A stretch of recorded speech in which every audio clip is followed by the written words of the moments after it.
ನಕಲಿ ದಾಖಲೆ ಸೃಷ್ಟಿಸಿ ಅಕ್ರಮವಾಗಿ ಬೇರೊಬ್ಬರಿಗೆ ಖಾತೆ ಆರೋಪ ತಹಶೀಲ್ದಾರ್ ನಸೀರ್ ಪ್ರಿಯಾಗೆ ಮುತ್ತಿಗೆ. ನ್ಯಾಯಾಲಯದಲ್ಲಿ ವಿಚಾರಣೆ ಹಂತದಲ್ಲಿರುವ ಬೇರೊಬ್ಬರ ಜಮೀನಿಗೆ ಕಂದಾಯ ಇಲಾಖೆ ಅಧಿಕಾರಿಗಳು ನಕಲಿ ದಾಖಲೆಗಳನ್ನು ಸೃಷ್ಟಿಸಿ ಮತ್ತೊಬ್ಬರಿಗೆ ಖಾತೆ ಮಾಡಿಕೊಟ್ಟಿದ್ದಾರೆ ಎಂದು ಆರೋಪಿಸಿ ತಹಶೀಲ್ದಾರ್ ನಸೀರ್ ಪ್ರಿಯಾ ಅವರನ್ನ ಮುತ್ತಿಗೆ ಹಾಕಿದ ಘಟನೆ ಗುರುವಾರ ನಡೆದಿದೆ.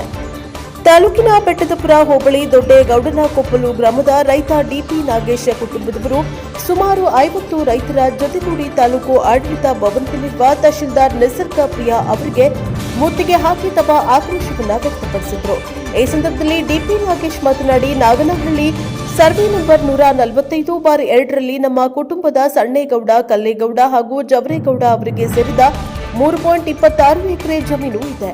ಇದರಲ್ಲಿ ಕಲ್ಲೇಗೌಡ ಎಂಬುವರು ನಮ್ಮ ತಾತ ಜವರೇಗೌಡ ಎಂಬುವರಿಗೆ ತಮ್ಮ ಭಾಗದ ಜಮೀನನ್ನ ಮಾರಾಟ ಮಾಡಿದ್ದಾರೆ. ಇದರ ನಡುವೆ ಅವರ ಮಕ್ಕಳು ಮತ್ತೆ ನಮಗೆ ಭಾಗ ಬರಬೇಕು ಎಂದು ಅವರ ಮಕ್ಕಳು ನ್ಯಾಯಾಲಯದ ಮೆಟ್ಟಿಲು ಹತ್ತಿದ್ರು. ಆಗ ಮಾನ್ಯ ಘನ ನ್ಯಾಯಾಲಯ ಅವರ ಅರ್ಜಿಯನ್ನ ವಜಾ ಮಾಡಿತ್ತು.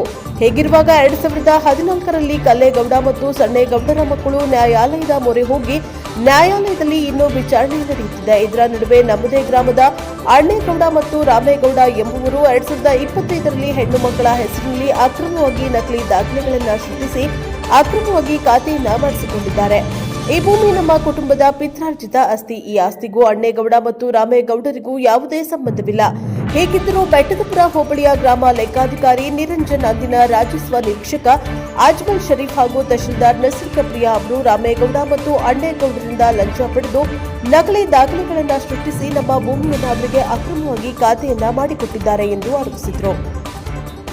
ಈ ಸಂದರ್ಭದಲ್ಲಿ ತಹಶೀಲ್ದಾರ್ ಕಚೇರಿಗೆ ನುಗ್ಗಿದ ಅವರು ತಹಶೀಲ್ದಾರ್ ನಸೀರ್ ಪ್ರಿಯಾ ಅವರನ್ನ ತರಾಟೆಗೆ ತೆಗೆದುಕೊಂಡು ಎಲ್ಲ ಅವಾಂತರಕ್ಕೂ ನೀವೇ ಕಾರಣ, ಈ ಭೂಮಿಗೆ ಸಂಬಂಧಪಟ್ಟ ಅಣ್ಣೇಗೌಡ ಮತ್ತು ರಾಮೇಗೌಡ ನಿಮ್ಮ ನೆಂಟರು, ಹಾಗಾಗಿ ನೀವು ಅವರಿಗೆ ನಕಲು ದಾಖಲೆಗಳನ್ನು ತಯಾರಿಸಿಕೊಟ್ಟು ನಮಗೆ ಮೋಸ ಮಾಡಿದ್ದೀರಿ.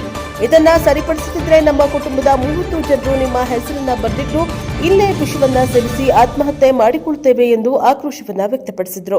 ಈ ಸಂದರ್ಭದಲ್ಲಿ ಬೆಟ್ಟದ ತುಂಗ ಮೇಗಳಕೊಪ್ಪಲು ಗ್ರಾಮದ ಮುಖಂಡ ಚಿಕ್ಕೇಗೌಡ ಹಾಗೂ ರೈತ ಸಂಘದ ಮುಖಂಡ ದೇವರಾಜೇಗೌಡ ಅವರು ಮಧ್ಯಪ್ರವೇಶ ಮಾಡಿ ತಹಶೀಲ್ದಾರ್ ನಸೀರ್ ಪ್ರಿಯಾ ಅವರೊಂದಿಗೆ ರಾಜಿ ಸಂಧಾನ ಮಾಡಿ ಅವರ ಮನವೊಲಿಸಿ ಈ ವಿಷಯವನ್ನ ಶಾಸಕ ಕೆ ವೆಂಕಟೇಶ್ ಅವರೊಂದಿಗೆ ಚರ್ಚಿಸಿ ಇವರಿಗೆ ನ್ಯಾಯ ಒದಗಿಸುವಂತೆ ಮನವಿ ಮಾಡಿದ್ದೇವೆ.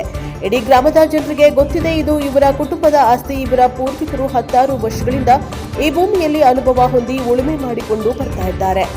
ದಾಖಲೆಗಳು ವ್ಯತ್ಯಾಸವಾಗಿ ಇವರಿಗೆ ತೊಂದರೆಯಾಗಿದೆ. ಇದನ್ನು ಸರಿಪಡಿಸುವ ಹೊಣೆ ನಿಮ್ಮ ಮೇಲಿದೆ. ಹಾಗಾಗಿ ಇವರಿಗೆ ಅನ್ಯಾಯ ಮಾಡಬೇಡಿ ಎಂದು ಮನವರಿಕೆ ಮಾಡಿದರು.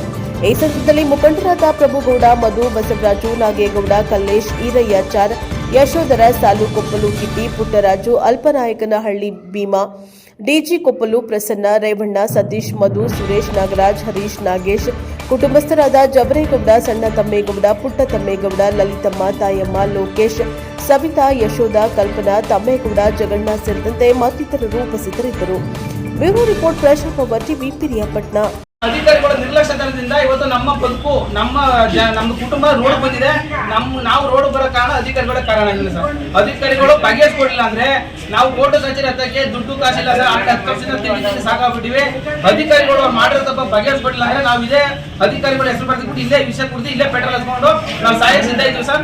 ಇದು ಬಗೆಹರಿಸಿಕೊಡ್ಬೇಕು. ಇಡೀ ಇದು ಕರ್ನಾಟಕ ದೇಶದಲ್ಲಿ ಅಧಿಕಾರಿಗಳು ಎಲ್ಲೂ ಲಂಚ ಮುಟ್ಬಾರ್ದು ಅನ್ನೋದು ಒಂದು ಚರಿತ್ರೆ ಆಗ್ಬೇಕು. ಆ ತರ ನಾವು ಸತ್ರು ಪರವಾಗಿಲ್ಲ, ನಾವು ಸತ್ತಿ ಇಡೀ ಕರ್ನಾಟಕ ಜನಕ್ಕೆ ಒಂದು ಒಳ್ಳೆ ಮೆಸೇಜ್ ಕೊಡೋಕೆ ಸಿದ್ಧ ಇದ್ದೀವಿ ಸರ್. ನಾವು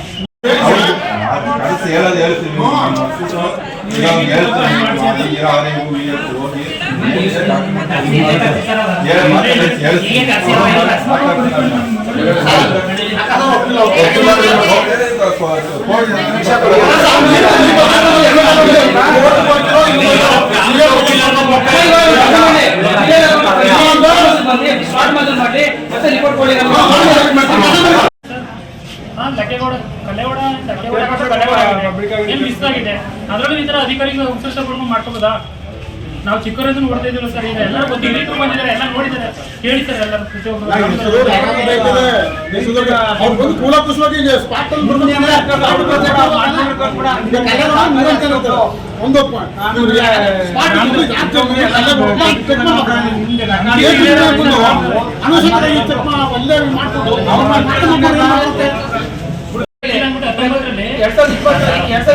ಫೆಬ್ರವರಿ ತಿಂಗಳಲ್ಲಿ 1920 ಸರ್ ಅವ್ರ ತಂದೆ ರಾಮೇಗೌಡ ಗೆದ್ದವರಲ್ಲ, ಅವಾಗ ನಮ್ಗೆ ಏನು ಹೇಳಿ ನಮಗೆ ವಜಾ ಮಾಡ್ಕೊಂಡು ವಜಾ ಮಾಡ್ಕೊತೀನಿ ನಮ್ಮದು ಡಿಸ್ಕಸ್ ಆಗಿದ್ದಾರೆ.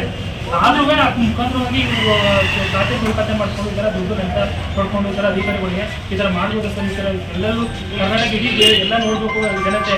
ಇಲ್ಲಿ ಇಂಥದ್ದು ಎಲ್ಲ ಪ್ರಿಯಪಟ್ಟ ಶಾಲೆಗೆಲ್ಲ ಎಲ್ಲೂ ಆಗಲ್ಲ ಸರ್. ಈ ಥರ ಮಾಡೋದು ಈ ಥರ ತಪ್ಪು ಸರ್. ನಾವು ವಿದ್ಯಾವಂತರು ಇರ್ತಾರೆ ಇದು ಎಲ್ಲ ಪ್ರತಿಯೊಂದು ಈಗ ಜನತೆಗೆಲ್ಲ ನಮ್ಮ ಕರ್ನಾಟಕ ಜನತೆ ಎಲ್ಲ ನೋಡ್ಬೇಕು ಸರ್. ಇದು ಎಲ್ಲರಿಗೂ ಒಂದು ಮನ್ನಣೆ ಕೊಟ್ಟು ಸ್ವಾಧೀನ ಅವತ್ತಿಂದ ನಾವು ಪ್ರಿಪೇರ್ ಆದರೂ ನನಗೆ 29 ವರ್ಷ 30 ವರ್ಷ ಆದರೂ ನಾನು ಚಿಕ್ಕ ನಾನು ನೋಡ್ತಾ ಇದ್ದೆ ಸರ್. ನಾನು ಆಲ್ರೆಡಿ ಚಿಕ್ಕನಾದ್ರು ಅಲ್ಲಿ ನಮ್ಮ ಜಮೀನ್ ಹತ್ರ ಹೋಗ್ತಾ ಇರ್ತೀವಿ.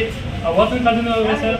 ಮನೆ ಕಟ್ಟಿದ್ದಾರೆ ಸ್ಪಾಟಲ್ಲಿ, ಎಲ್ಲ ಬೋರ್ ಹಾಕ್ತಿದ್ದಾರೆ, ಡಿಮ್ಯಾಂಡ್ ಐತೆ ಮನೆದು ಜಮೀನಲ್ಲಿ ಬೋರ್ ತೆಗ್ಸಿರೋದು KB ಮುಖಾಂತರವಾಗಿ ಇದ್ದಾರೆ ಎಲ್ಲ. ಪ್ರತಿಯೊಂದು ಹೌಸಿಂಗ್ ಮುಖಾಂತರ ಪ್ರತಿಯೊಂದು ಐತೆ ಸರ್. ಆದ್ರೂ ಈ ತರ ಮೋಸ ಎಲ್ಲ ಬೇಡ ಸರ್. ಆ ಥರ ಈ ಥರ ಮಾಡೋದು ಈ ಥರ ಜನ ಅಧಿಕಾರಿಗಳು ಮಾಡ್ಬೋದು ಸರ್. ಈ ಥರ 11/2014 ಎಂ ಪ್ರಕಾಶ್ ಅನ್ನೋರು ಇದೇ ತಾಲೂಕು ಆಫೀಸಲ್ಲಿ ಇದು ಸಿವಿಲ್ ಪ್ರಕರಣಕ್ಕೆ ಹೋಗಿದೆ. ಇದು ಯಾವುದೇ ಸ್ವಲ್ಪ ಸಿವಿಲ್ ಮುಗಿಸ್ಕೊಂಡು ಬರೋಕಂಟ ನೀವು ಯಾವುದೇ ಖಾತೆ ಮಾಡಂಗಿಲ್ಲ ಅಂತ ಇದೇ ಆದೇಶ ಹೊರಡಿಸಿದ್ದಾರೆ. ಇಲ್ಲಿ ಇದನ್ನ ಮತ್ತೆ ಭೂಮಿ ಕೇಂದ್ರಕ್ಕೆ ಮತ್ತೆ ಅಗತ್ಯ ಕ್ರಮ ವಹಿಸಲು ಅವತ್ತೇ ಕಳಿಸಿದ್ದಾರೆ. ಅದು ಅಧಿಕಾರಿಗಳು ಅವರು ಯಾರು ಖಾತೆ ಮಾಡ್ಕೊಂಡ್ರೆ ಲೋಕೇಶ ಕಮ್ಮೇಗೌಡ ಏನು ಖಾತೆ ಮಾಡ್ಕೊಂಡ್ರೆ ಈ ಕಾಪಿನ ಮರೆ ಮಾಡಿದ್ದಾರೆ ಅಧಿಕಾರಿಗಳು ಬಂದು ಅವ್ರು ಹೇಳ್ದಂಗೆ ಖಾತೆ ಮಾಡಿದ್ದಾರೆ. ಅಟ್ಲೀಸ್ಟ್ ಗ್ರಾಮಕ್ಕೆ ಬಂದು ಗ್ರಾಮದಲ್ಲಿ ಹೇಳಿಕೆ ತಗೊಂಡು ಆ ಜಮೀನಲ್ಲಿ ನಾವೇ ಅನುಭವ ಇದ್ರು ಸುಧಾ ನಾವು ಬಂದು ನೋಟಿಸ್ ಇಶ್ಯೂ ಮಾಡ್ದಂಗೆ ಸ್ಪಾಟ್ ಬಂದು ನೋಡ್ದಂಗೆ ಮಾಡಿದ್ದಾರೆ. ಮತ್ತೆ ಈಗ RI ಅನ್ನೋ ವ್ಯಕ್ತಿ ಸ್ವಯಂ ಪ್ರಕರಣ ಘೋಷಣೆ ಮಾಡ್ಕೊಂಡಿದ್ದಾನೆ. ಅವ್ರ ಜಮೀನು ಯಾರು ತಹಸೀಲ್ದಾರ್ RI ಅವರು ಅವ್ರ ಹೆಸರಲ್ಲಿ ಮಾಡ್ಕೊಂಡು ಜಮೀನ ಅವ್ರನ್ನ ಪ್ರತಿವಾದಿಗಳು ತೋರಿಸ್ಕೊಂಡು RIನೇ ವಾದಿಗಳು ತೋರಿಸ್ಕೊಂಡು ಈ ಜಮೀನಿಗೆ ಯಾರು ಇಲ್ಲ ಮಾಲೀಕತ್ವನೇ ಇಲ್ಲ ಅನ್ನೋ ತರ ತೋರಿಸ್ಕೊಂಡು ಅವರೇ ಬೋಗಸ್ ಖಾತೆ ಮಾಡಿದ್ದಾರೆ. ಇದರಲ್ಲಿ ಬೋಗಸ್ ಎತ್ತಿ ಕಾಣ್ತಾ ಇದೆ. ಇದನ್ನು ಮೀಡಿಯಾದವರು ದಯವಿಟ್ಟು ಅವರ ಫಾಲೋ ಅಪ್ ಮಾಡಿ ಇದು ಅವ್ರ ಕಡೆಯಿಂದ ಏನು ಯಾವ ತರ ಅಂತ ಸ್ಟೇಟ್ಮೆಂಟ್ ಕೊಡ್ಸ್ಬೇಕು. ಅವ್ರ ಕಡೆಯಿಂದ ನಮ್ಗೆ ಯಾವ ತರ ಆಯ್ತು ಅಂತ ತಿಳಿಸ್ಬೇಕು. ಮತ್ತೆ ಪ್ರತಿಯೊಂದು ಗ್ರಾಮಕ್ಕೂ ಬಂದು ವರದಿ ಕೊಟ್ಟು ನೋಟಿಸ್ ಕೊಟ್ಟು ಗ್ರಾಮ ಮುಖಾಂತರ ತಿಳಿಸಿ ಯಾವುದೇ ತಂಟೆ ತಕರಾರು ಬಂದಿಲ್ಲ ಅದರಿಂದ ಮಾಡಿದ್ದೀವಿ ಅಂತ ಆದೇಶ ಮಾಡಿದ್ದಾರೆ. ಇವ್ರು ಯಾರು ಬಂದಿದ್ದು ನಮ್ಮೂರಲ್ಲಿ ಯಾರಾದ್ರೂ ಸಜೆಸ್ಟ್ ಮಾಡಿದ್ದಾರೆ, ಯಾವ ಗ್ರಾಮಕ್ಕೆ ಬಂದಿದ್ದಾರೆ, ಯಾರಾದ್ರೂ ಕೇಳಿದ್ದಾರೆ ಅಂತ ಅವ್ರು ಕೊಟ್ಟರೆ ಆದೇಶ. ನಾನೇನು ಬಾಯಿ ಹೇಳ್ತಲ್ಲ, ಅವರೇ ಹೊರಡಿಸಿರೋ ಇವ್ರು ನಿಸರ್ಗ ಪ್ರಿಯ ಅವರು ಆದೇಶ ಹೊರಡಿಸಿರೋ ಆದೇಶ ಮೇಲೆ ಮಾತಾಡ್ತಾ ಇದ್ದೀನಿ. ಅವ್ರು ನಿಸರ್ಗ ಪ್ರಿಯ ಅವರು ಏನಿದ್ದಾರೆ ಹೇಳಿದ್ದಾರೆ, ಯಾರು ಬಂದು ಈ ನೋಟಿಸ್ ಇಶ್ಯೂ ಮಾಡಿದ್ದಾರೆ ಯಾರಾದ್ರೂ ಬಂದ್ರೆ ಅವ್ರನ್ನ ಕರ್ಸ್ಕೊಡ್ಬೇಕು. ಆಮೇಲೆ ಸತ್ತೋಗಿರೋರ ಮೇಲೆ ಅಂಶವೃಕ್ಷ ತೋರಿಸಿದ್ದಾರೆ, ಬದುಕಿರೋರಿಗೆ ಅಂಶವೃಕ್ಷ ತೋರಿಸಿದ್ದಾರೆ. ದೊಡ್ಡಗೌಡನಗೊಬ್ಬರ ಜಮೀನಿಗೆ ಸಾಲಗೊಬ್ಬರು ಅಂಶವೃಕ್ಷ ತೋರ್ಸಕ್ಕೆ ಇವ್ರಿಗೆ ಯಾವ ತರ ಇದು ಮಾಡ್ತಾರೆ ಇವರು.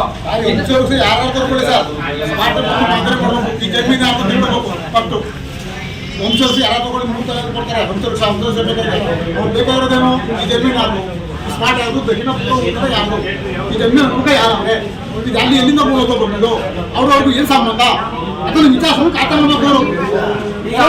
ಅಧಿಕಾರಿಗಳಿಗೆ ಬೇಜವಾಬ್ದಾರಿ ಅಂದ್ಮೇಲೆ ಈ ರೈತರು ಏನ್ ಮಾಡ್ತಾರೆ ಸರ್? ಈಗ ಅಧಿಕಾರಿಗಳು ಏನ್ ಹೇಳ್ತಾರೆ, ಅವರು ಖಾತೆ ಮಾಡಿಸ್ಕೊಂಡ್ರೆ ಏನ್ ಹೇಳ್ತಾವ್ರೆ, ನಾವು ಡಾಕ್ಯುಮೆಂಟ್ಸ್ ಕಂಡಕ್ಟ್ ಕೊಟ್ಟಿರೋದಕ್ಕೆ ಅಧಿಕಾರಿಗಳು ಖಾತೆ ಮಾಡಿದ್ರೆ ನೀವು ಅಧಿಕಾರಿಗಳು ಕೇಳ್ಕೊಳ್ಳಿ ಅಂತ ನ್ಯಾಯಾಧೀಶರು ದುಡ್ಡು ಕೊಟ್ಟಿದ್ದೀವಿ, ನಾವು ದುಡ್ಡು ಕೊಟ್ಟಿದ್ದೀವಿ, ನಮ್ಗೆ ಗೊತ್ತಿದೆ ನಮ್ಮ ನ್ಯಾಯ ಮಾಡೋದು ಕೋರ್ಟಲ್ಲಿ ಗೆಲ್ಲುವಂತ ಕೋರ್ಟಿನ ಬಲದಲ್ಲಿ ತೋರಿಸ್ತಾರೆ. ಮತ್ತೆ ಕೋರ್ಟ್ಗೂ ಸುಧಾ ಸುಳ್ಳು ಡಾಕ್ಯುಮೆಂಟ್ಸ್ ಸೃಷ್ಟಿ ಮಾಡಿದ್ದಾರೆ. ಯಾವ ತರ ಅಂದ್ರೆ, ನಾವು ಕಟ್ಟರ ಮನೆ, ನಾವು ವಾಸ ಇರೋ ಜಮೀನು, ಉಳುಮೆ ಮಾಡ್ತಾ ಇರೋ ಜಮೀನ ನಾವೇ ಉಳುಮೆ ಮಾಡ್ತಾ ಇದೀವಿ, ನಾವೇ ಮನೆ ಕಟ್ಟಿದೀವಿ, ನಾವು ಗಲಾಟೆ ಮಾಡಿ ನಮ್ಮನ್ನ ಹೊಡೆದು ಓಡಿಸಿದ್ರು ಅಂತ ಸುಳ್ಳು ಹೇಳಿ ಗ್ರಾಮಕ್ಕೆ ನ್ಯಾಯ ಕೂಡಿಸಿದ್ರು ಅಂತ ಹೇಳಿ ಇವ್ರು ನ್ಯಾಯದಲ್ಲಿ ನಮಗೆ ಬೈದಿ ನಮಗೆ ಹೊಡೆದು ಓಡಿಸಿದ್ದಾರೆ. ನ್ಯಾಯದಲ್ಲೂ ಇತ್ತು ಕಂಪ್ಲೇಂಟ್, ಪೊಲೀಸ್ ಕಂಪ್ಲೇಂಟ್ ಕೊಟ್ಟಿವಿ, ಅನ್ಗೂ ಕಂಪ್ಲೇಂಟ್